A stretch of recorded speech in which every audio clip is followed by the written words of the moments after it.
Hello and welcome back to the channel. Thanks for tuning in. Today we're going to be looking at this awesome 80s beast from Gibson in the year 1985. Now this guitar has the custom shop label on the headstock.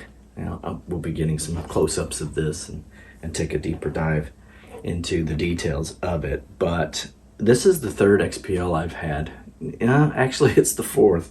And this cutaway and the size, it's an Explorer style guitar for sure, but it's quite a bit smaller and lighter and just pointier, I guess, from the 80s. It has a different headstock too than the typical Explorer banana headstock, but I just really think these are outstanding guitars and look very cool.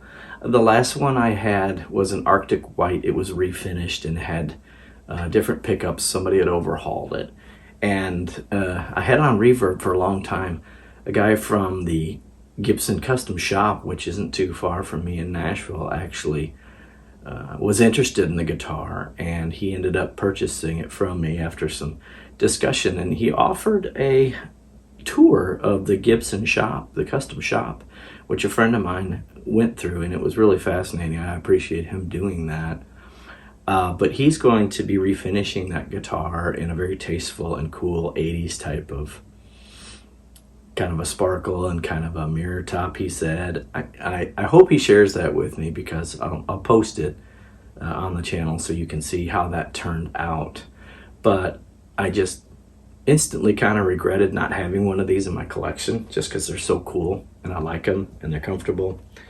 And this one's all original, so got an okay deal on it out of a guy from California, and it's got all original pickups, the dirty fingers, and it rocks. So without further ado, let's take a deep dive into this thing. Okay, this is a beautiful guitar from 1985, where Gibson was really competing with Jackson, Charvel, and BC Rich to make more extreme metal style, or hair metal even, guitars that were appealing to extreme music. And that cutaway, that batwing cutaway at the bottom, is one of the real signatures of this XPL Explorer guitar, which I love.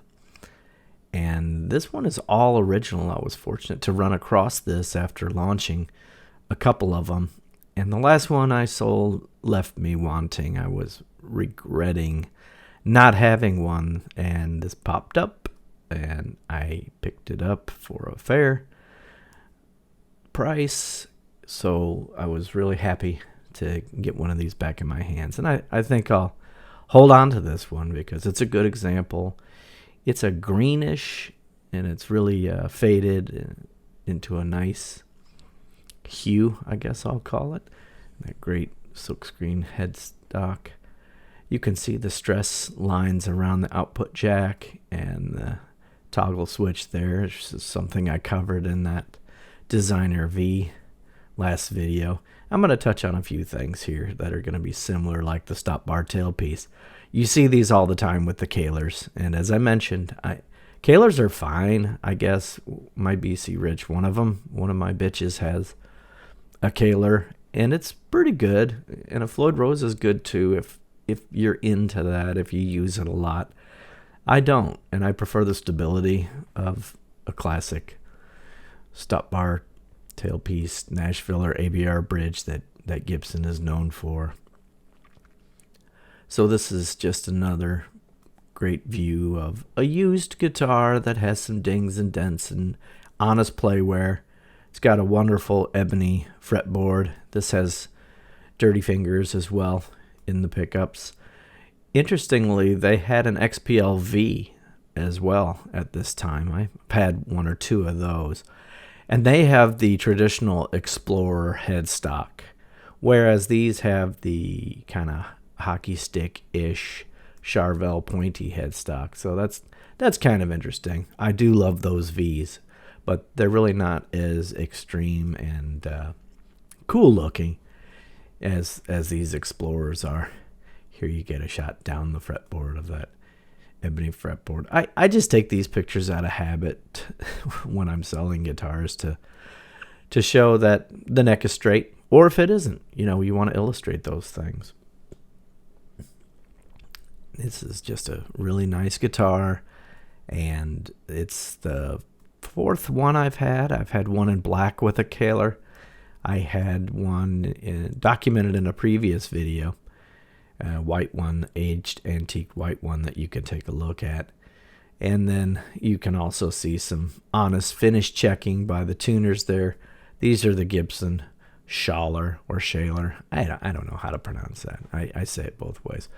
But these often had the custom shop edition silkscreen on them, and I think that's a really neat touch. You know, I've strayed away from playing demos. I don't know, some people complain about that, but you're listening on your phone or you're listening on TV speakers that probably aren't great, and you're listening to a mic'd up amp.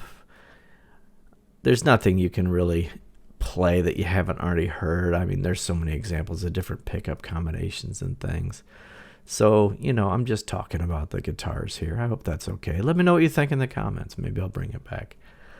Speaking of the back, here's the back of the guitar, which is in really great shape. This one was taken care of. There's really not any buckle wear on the back to speak of. I mean, there's dings and dents and scratches, but it's a really great example of a 1985 Gibson that was only made for a couple years and really represents the time that it was made.